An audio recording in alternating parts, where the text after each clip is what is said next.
여호와여, 내 마음이 교만하지 아니하고 내 눈이 오만하지 아니하며 내가 큰 일과 감당하지 못할 놀라운 일을 하려고 힘쓰지 아니하나이다.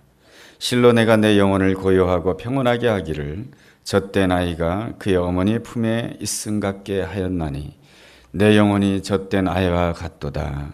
이스라엘아, 지금부터 영원까지 여호와를 바랄지어다. 아멘.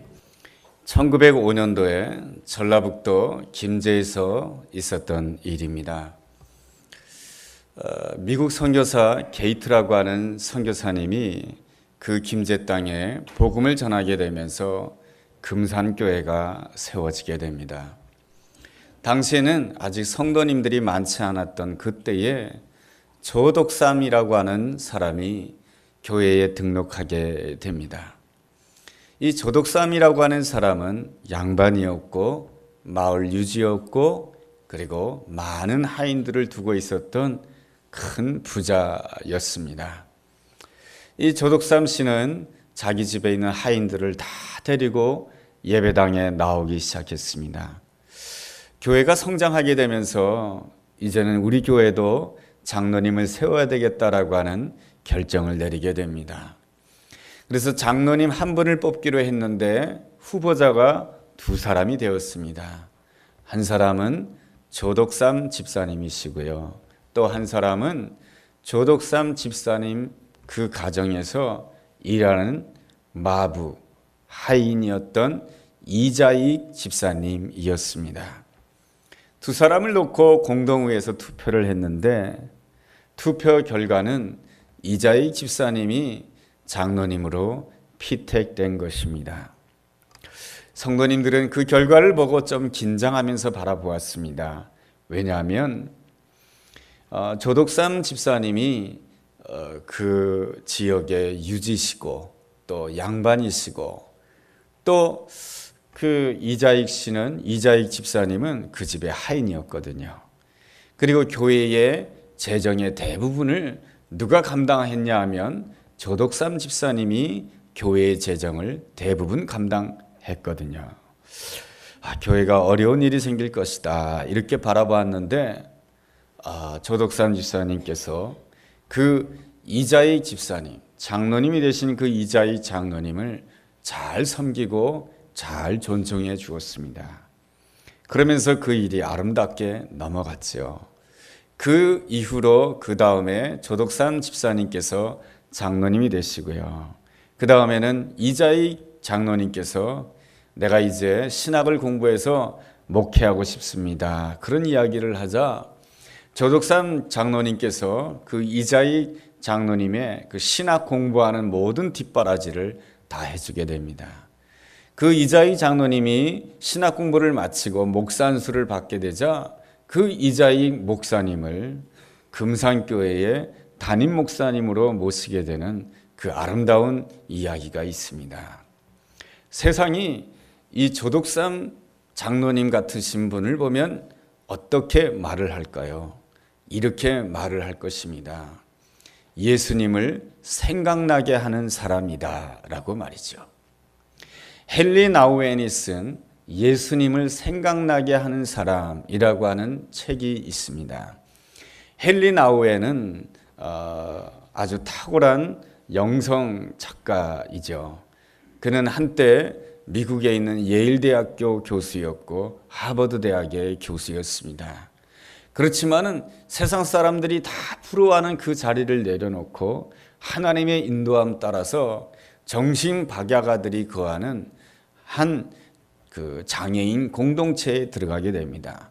그곳에서 그들을 섬기며 살다가 하늘나라로 이제 가신 그러한 분이십니다.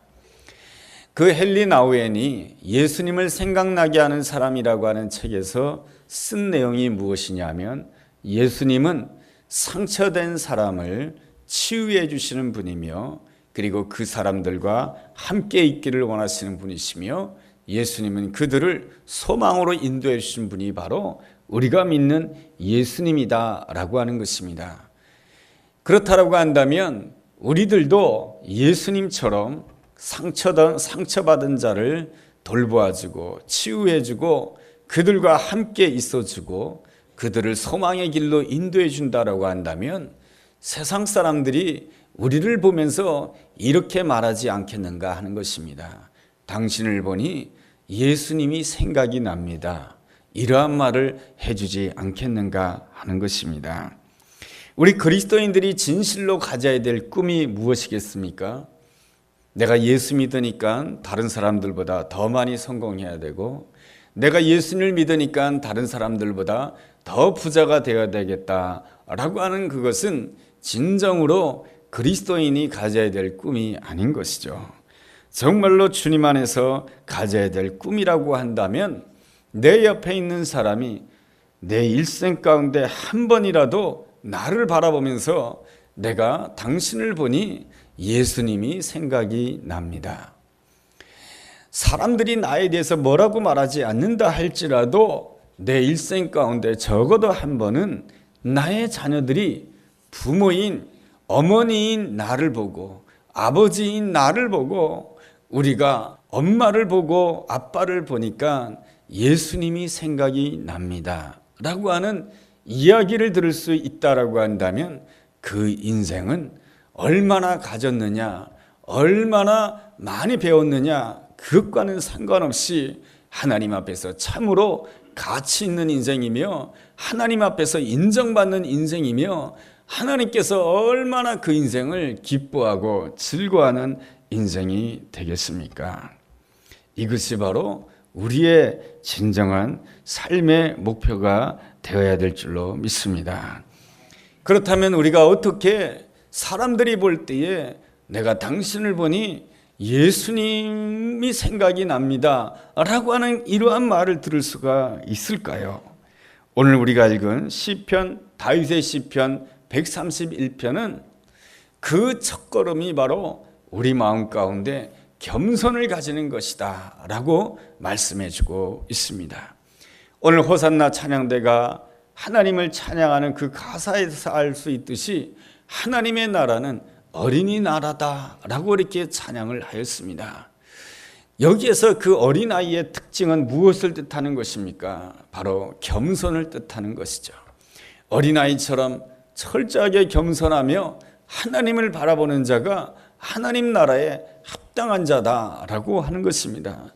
그렇다고 한다면 우리가 어린아이처럼 진실로 겸손한 자가 되기 위해서는 어떻게 해야 되겠습니까? 우리 안에 있는 교만을 돌아보고 교만을 회개할 줄 알아야 되는 것입니다. 이 교만은 어디에서부터 시작되는 것입니까? 오늘 성경 시편 131편 1절에 보면 여호와여 내 마음이 교만하지 아니하고, 이러한 표현을 통해서 알 수가 있는 것은 이 우리의 교만은 내 마음에서부터 시작된다라고 하는 것을 알 수가 있습니다. 우리는 내 마음을 지키지 아니하면 나도 모르게 교만해집니다. 이 교만은 사람들이 가르쳐 주지 않아도 저절로 교만해지는 것입니다. 아이들을 보면은 학교에서 내가 좀 키가 크다고 교만하고, 그리고 얼굴을 봤을 때 내가 더 예쁘다고 생각하면 예쁘다고 교만하고, 내가 학교에서 성적을 받았는데 성적이 좀 더 좋으면 성적이 좀 더 좋다고 교만하고, 내가 좋은 집에서 살면 좋은 집에서 산다고 교만하고, 그리고 또한 교회에서 신앙생활을 오래 하면 내가 오래 했다고 교만하고, 하나님께서 나에게 사랑해 주셔서 은사를 주시면 내가 은사 받았다고 교만하고, 우리는 나 자신도 모르게 내 마음을 지키지 아니하면 저절로 다 교만한 자가 되고 만다라고 하는 것입니다. 거기에 저 자신도 예외가 아닙니다. 제가 상일교회 담임 목사로서 개척교회 하시는 그 목사님을 만나게 되면 나도 모르게 그분 앞에서 혹시나 내가 교만하지 아니한가 돌아보지 아니하면 상대방이 저를 볼 때 어떤 생각을 가지게 됩니까? 참, 저 목사님 교만하네, 이런 생각을 가지지 않겠습니까? 늘 나 자신을 돌아보지 않는다라고 한다면 나도 모르게 내가 교만한 그러한 마음을 가지게 되는 것이죠. 교만한 마음을 가지게 되면 반드시 그 교만은 어디로 나타나냐면 눈으로 나타나게 되어 있습니다. 시편 131편 1절 중반절에 보면 이런 말씀이 있지요. 내 눈이 오만하지 아니하오며. 바로 마음이 교만하게 되면 저절로 내 눈이 교만한 눈이 된다라고 하는 것입니다. 높은 눈을 가지게 된다라고 하는 것이죠. 그래서 내 마음 가운데 이러한 생각을 가지고 상대방을 보는 것이죠. 그래도 적어도 내가 너보다 낫지. 그러한 마음으로 그 눈으로 상대방을 아래로 바라보는 것이 바로 우리의 못난 점이며 하나님이 기뻐하지 않는 모습인 것입니다. 이 교만이 마음속에서 형성이 되고 눈으로 나타나게 되면 반드시 그것이 행실로도 나타나게 됩니다. 그렇다고 한다면 교만의 행실이라고 하는 것은 어떤 행실을 말하는 것입니까? 1절 하반절에 보면 이런 말씀이 있습니다. 내가 큰 일과 감당하지 못할 놀라운 일을 하려고 힘쓰지 아니하나이다. 이를 통해서 교만의 행실이라고 하는 것은 무엇인가 하니 나 스스로 큰 일을 하려고 하는 것이고 나 스스로 감당하지 못할 놀라운 일을 하려고 하는 것이 바로 교만의 행실이다라고 하는 것입니다. 그렇다고 한다면 진실로 겸손한 사람이란 어떠한 사람인가? 내가 얼마나 큰 일을 하는가? 감당치 못할 놀라운 일을 할 수 있는가? 그거보다 더 중요한 것이 무엇입니까? 이 일을 하나님이 나에게 허락하시는가? 이 일을 하나님이 허락하지 않는가? 이것이 더 중요한 것입니다. 그러므로 겸손한 사람은 이 일을 큰 일이지만 하나님이 허락하지 않는다라고 한다면 내가 하지 않겠습니다. 이것이 바로 겸손한 자의 아름다운 모습인 것입니다. 다윗은 오늘 성경을 읽어보면 이렇게 기록되어 있죠. 시편 132편 그 윗부분에 보면 다윗의 시 곧 성전에 올라가는 노래다라고 기록되어 있습니다. 다윗은 성전에 올라갈 때마다 하나님 앞에 자신의 겸손을 고백하였던 것이죠. 우리가 하나님을 온전히 만나기 위해서는 겸손하게 하나님 앞에 나아가는 것이죠. 겸손하게 하나님 앞에 나아간다라고 하는 것은 무엇입니까? 이 1절 말씀과 동일한 모습인 것입니다. 여호와여 내 마음이 교만하지 아니하고 내 눈이 오만하지 아니하며 내가 큰 일과 감당하지 못할 놀라운 일을 하려고 힘쓰지 아니하겠습니다 라고 하는 것이 바로 하나님 앞에 성전에 올라가면서 내가 불러야 될 겸손의 노래인 줄로 믿습니다. 이러한 다윗의 겸손 때문에 하나님께서 다윗을 기뻐하신 것이고 다윗의 일생을 하나님이 책임져 주신 것입니다. 그렇다고 한다면 이 다윗과 비교되는 한 사람이 있습니다. 사울 왕이라고 하는 사람이죠. 이 사울 왕은 말이죠, 처음에 왕이 되었을 때 내가 어떻게 왕이 될 수 있습니까 하면서 숨었던 사람입니다. 그런데 왕이 된 다음에 이 사람의 교만한 모습이 나타나기 시작합니다. 사무엘상 13장을 보게 된다고 한다면 블레셋과의 전투를 앞두고 하나님 앞에 제사를 드려야 했습니다. 하나님 앞에 드리는 제사는 누가 주도하게 되어 있었냐면 제사장이 주도하게 되어 있는 것입니다. 그런데 이 사울왕은 왕이었던 것이죠. 왕은 제사를 주도할 수 있는 입장이 되지 못했습니다. 그것은 하나님이 허락지 아니하셨던 것입니다. 그러나 이 사울왕은 하나님이 허락했든 하나님이 허락지 않았든 그것과 상관없이 조급한 마음에 빨리 전쟁해야 되는데 왜 사무엘이 오지 아니할까 해서 내가 주도해가지고 하나님 앞에 제사를 드리게 됩니다. 하나님께서는 항상 무엇을 보시는 하나님이십니까? 우리의 중심을 보시는 하나님이세요. 하나님께서는 그러한 사울왕을 보면서 뭐라고 말씀하신지 아십니까? 내가 저 사울을 왕의 자리에서 내려오게 할 것이다 라고 말씀하십니다. 여러분, 참 하나님은 말이죠, 절대 용납하지 않는 모습이 있는데 바로 교만한 모습에 대해서는 하나님이 용납하지 않으신답니다. 그렇다고 한다면 사울왕이 하나님 앞에 회개했어야 되는데 그 교만한 모습이 사무엘상 15장에도 연이어서 나타나는 것을 보게 됩니다. 아말렉과의 전투 때에 하나님께서 전쟁의 승리를 허락해 주십니다. 그렇지만 하나님께서 해주신 말씀이 무엇이냐면 거기에서 어떤 보상도 취하지 말라라고 하는 것입니다. 그런데 이 사울왕은 아말렉과의 전투 때에 많이 수고했죠. 많이 애썼죠. 그런데 자꾸만 보상이 생각이 나는 것입니다. 내가 이렇게 애쓰고 내가 이렇게 수고했는데 왜 내가 보상을 못 받아야 되느냐? 그것이 마음에 섭섭했던 것이죠. 그래서 전리품을 적당히 취하게 되고 수고한 사람들에게 나눠주게 되고 뿐만 아니라 자기를 위하여 기념비를 세우게 됩니다. 사울왕의 문제점이 무엇입니까? 하나님이 나를 어떻게 생각하느냐보다 더 중요했던 것은 사람들이 나를 어떻게 생각할까? 이거를 더 중요시 생각했던 것입니다. 이러한 모습에 대해서 하나님께서는 뭐라고 진노하십니까? 사무엘 선지자를 통해서 이렇게 진노하십니다. 왕이 하나님을 버렸기에 하나님도 왕을 버리십니다. 그 뒤로 사울왕은 점점 쇠락의 길로 가게 됩니다. 잠언서 16장 18절 말씀에 이러한 말씀이 있습니다. 교만은 패망의 선봉이요 거만한 마음은 넘어짐의 앞잡이니라. 반면에 다윗은 어떻습니까? 다윗이 사울왕에게 늘 쫓기게 될 때, 너무너무 힘들었을 때에 다윗이 사울을 죽일 수 있는 기회가 있었습니다. 그러나 다윗은 이러한 기회 때에 하나님 앞에 이렇게 고백합니다. 내가 저 사울왕을 죽일 수가 있지만 이 일은 하나님께서 나에게 허락하신 일이 아닙니다. 그래서 그가 한 행위라고 하는 것은 사울의 옷자락을 살짝 베서 도망가는 일이었던 것입니다. 그러나 다윗은 그 옷자락을 벤 것조차도 마음에 가책을 느끼고 하나님 앞에 용서를 구하게 됩니다. 하나님의 때가 되었을 때 드디어 다윗이 헤브론 땅에서 유다의 왕이 됩니다. 그러나 아직까지도 많은 이스라엘 백성들이 다윗을 따르지 아니하였습니다.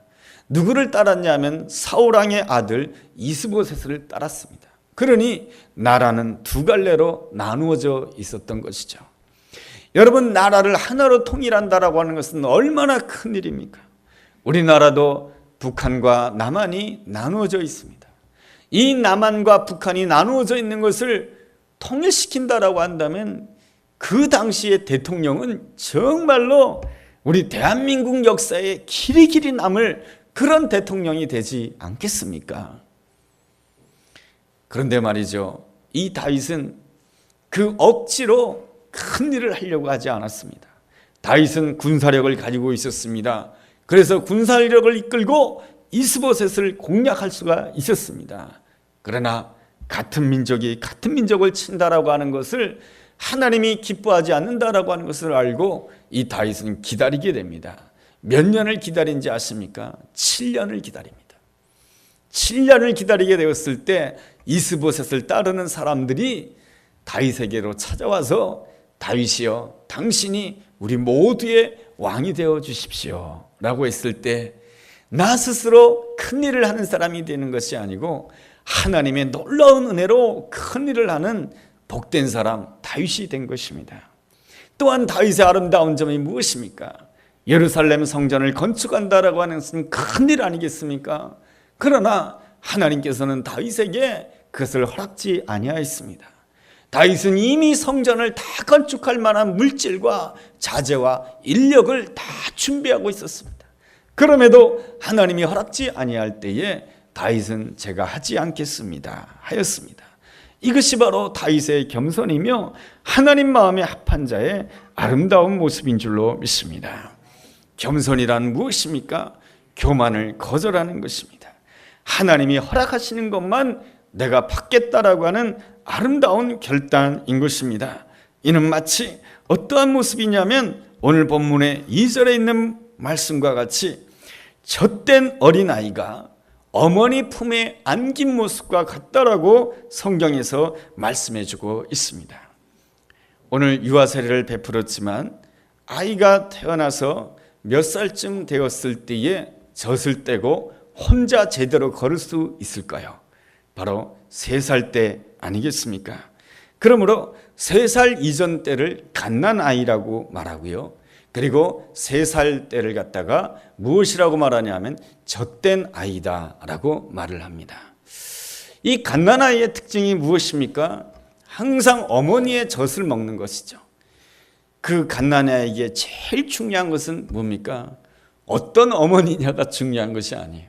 나에게 젖을 주는 사람이 제일 중요한 거예요. 그래서 젖이 있느냐 없느냐, 그게 제일 중요한 것이죠.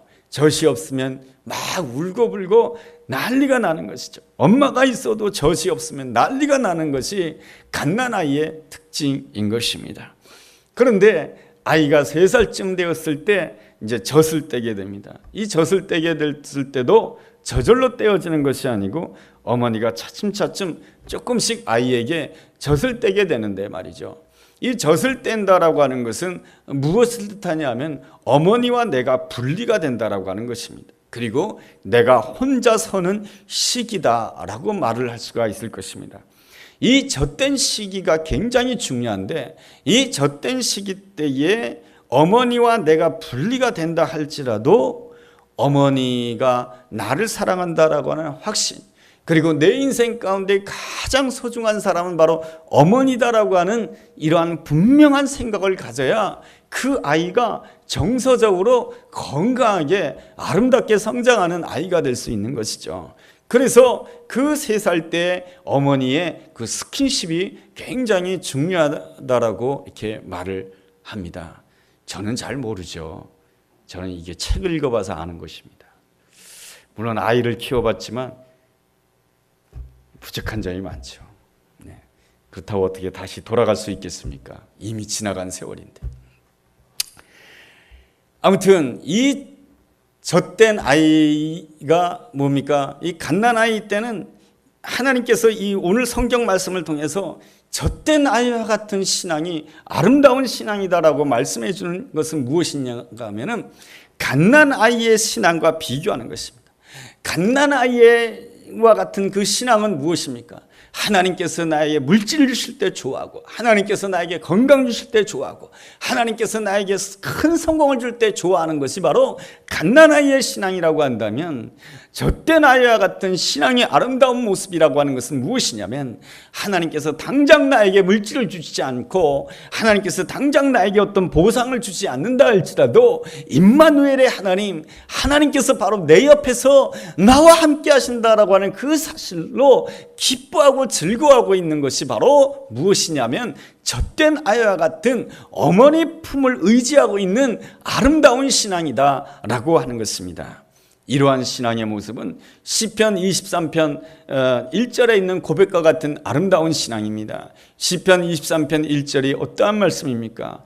여호와는 나의 목자시니 내가 부족함이 없음이로다. 여호와께서 나의 목자시기 때문에 내가 부족함이 없다라고 하는 것이죠.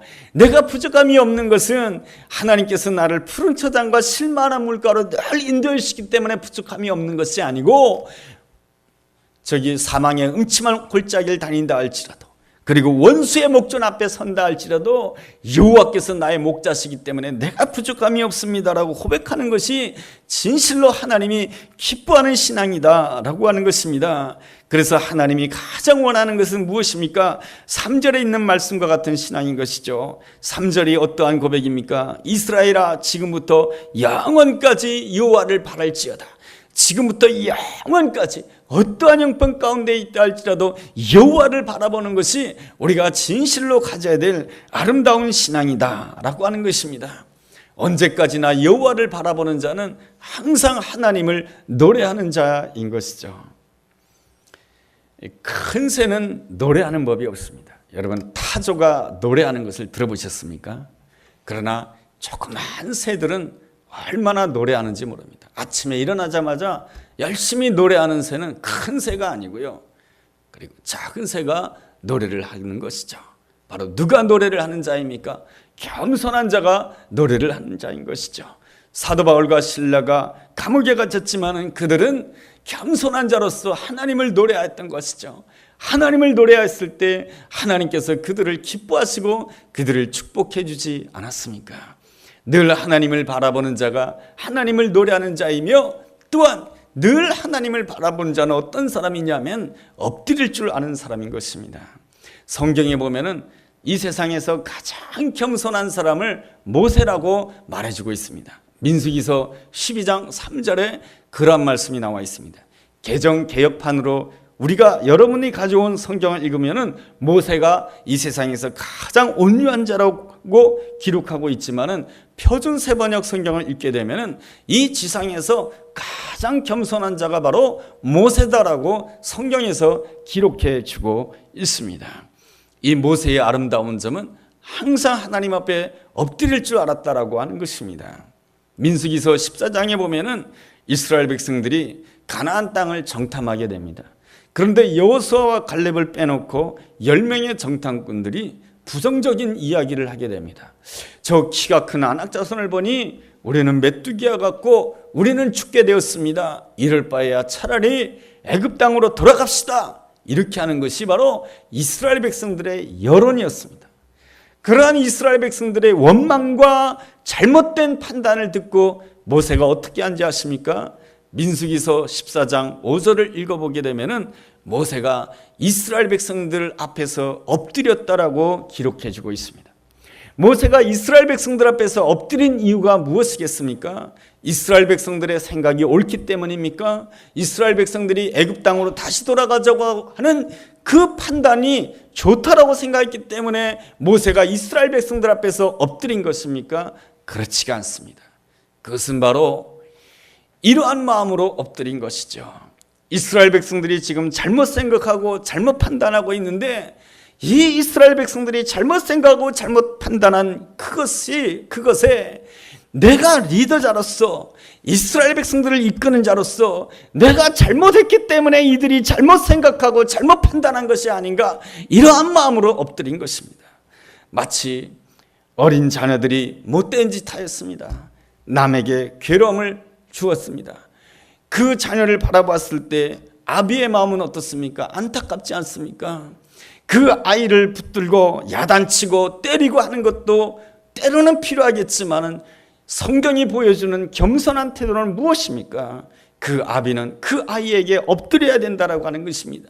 왜 엎드려야 되는가? 이 아이가 이렇게 잘못된 행동을 하고 잘못된 말을 하는 데 있어서는 내가 부모로서, 아비로서, 엄마로서 잘못된 모범을 보이지는 않았는가? 그러한 회개하는 마음으로 그 아이 앞에 엎드려야 된다라고 하는 것입니다. 이것이 바로 모세가 겸손한 사람으로서 이스라엘 백성들 앞에 엎드린 태도인 것입니다. 뿐만 아니라 모세는 하나님 앞에서 엎드렸습니다. 이스라엘 백성들이 잘못 생각한 것이죠. 잘못 판단하고 있는 것이죠. 그래서 하나님께서는 이스라엘 백성들 향해서 진노하시겠다고 하시는 것입니다.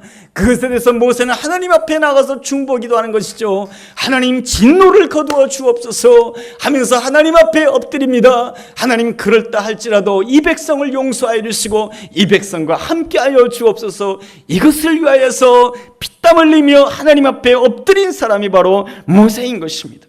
모세의 겸손은 어디에 나타나는가? 바로 이 엎드림의 자세 속에서 나타나는 것이죠.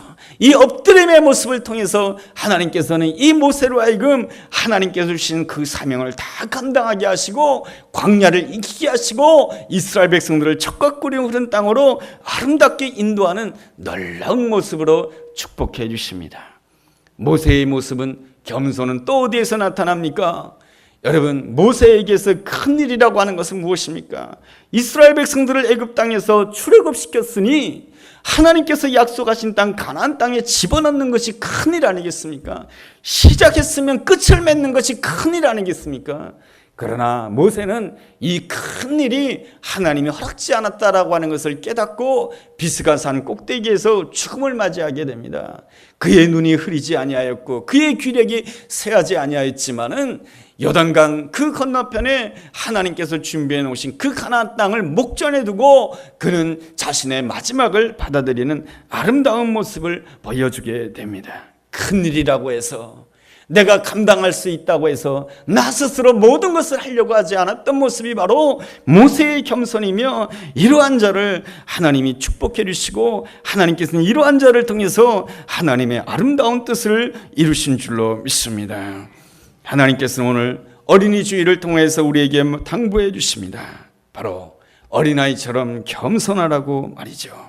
겸손한 사람은 내 생각과 내 감정으로 사람을 상대하지 않습니다. 언제나 하나님을 찬양하는 자이며 하나님 앞에 엎드리는 자인 것입니다. 그러면 모든 일을 하나님께서 가장 아름답게 이루어 줄 줄로 믿습니다. 하나님 앞에 엎드리고 또한 사람 앞에도 엎드릴 줄 알게 되었을 때에 하나님께서는 그에게 이러한 축복을 주시지 않겠습니까? 사람들이 우리를 바라보면서, 나의 자녀가 나를 바라보면서 내가 당신을 보니 예수님이 생각이 난다라고 말이죠.